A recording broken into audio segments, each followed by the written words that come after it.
Well, hello, this is Persimmon Pop again.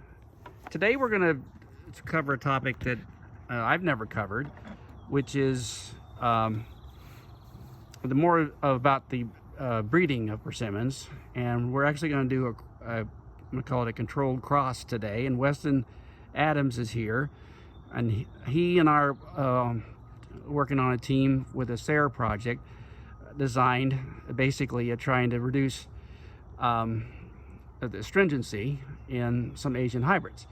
I'm not going to get into that project, the details of that. This is just going to be about showing, illustrating one way at least, to cross a persimmon and know who the male and the female parents are.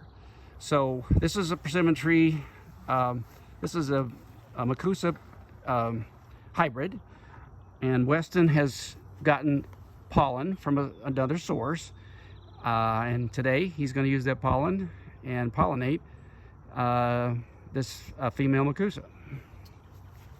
So Weston, why don't you explain kind of the process?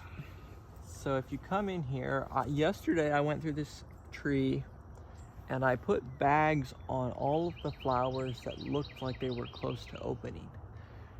That is so that when they did open, the bees would not come in and contaminate with foreign pollen, because I'm trying to do a controlled cross.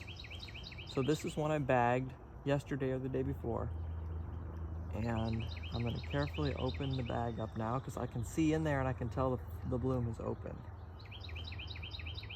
He's using just a simple tea bag. Yes, these came off the internet, a tea bag with a drawstring. Okay, there's our open bloom. Now I have a pair of forceps here,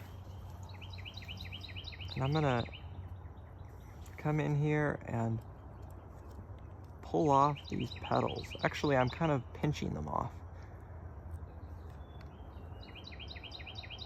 Pinch off these petals. That's gonna make the stigma protrude and it'll be more easy to work with.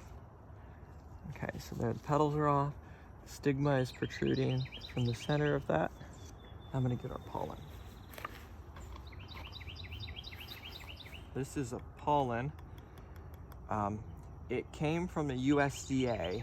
The USDA has a repository of persimmon, and they were willing to send me pollen for this project. It came in a little test tube full of dried anthers.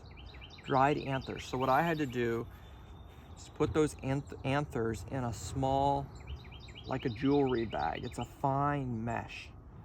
And then shake them so that the pollen would come out. So all I have in here is like a fine dust. The pollen has been kept in refrigeration.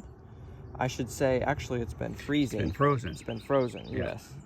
The entire time. Yep, ever since I got it from the USDA until now, I've kept it frozen. I took it out a little bit to use it yesterday, but the point is you keep it frozen.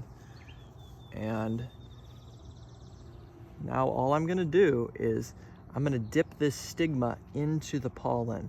Now some people try to use a paintbrush and dab it on, but in that process you're prone to waste pollen. So by doing this, I'm only gonna use the pollen that actually adheres to the stigma. So it's an efficient use of the small amount of pollen that I have. So I'll just bring this bloom down in there, just dab the stigma into that pollen. And now the stigmas are visibly coated with powder. Yeah, I don't know how well it shows up on the video, but you can clearly see that they've stuck. The pollen is stuck, almost like a magnet. I will bring the little bag I had. This is the same bag. I'm gonna cover it again because the bees may still come into here and bring foreign pollen. So I wanna cover it for a few days until that fruit has started to set. It may need to be a week. We want to know that that fruit has set and that the bees aren't going to contaminate this cross, because we have a lot of wild male persimmons around that could potentially contaminate it. So we'll pull our drawstring closed around that flower, just like that. And now it's important that we label it. got some orange flagging tape here. I'm gonna write the name of the pollen donor. That was Okugosho. Okugosho. Okugosho.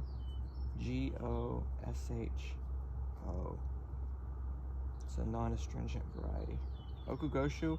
And I'm gonna put a number 2, because this is the second day we've been pollinating. Okay, so I think I'll break away now. He's going to put that label on, that way know exactly what it is. Hope you enjoyed this. If you like this subject, let me know, and especially on this project, and we'll do some follow-up videos. Have a good one.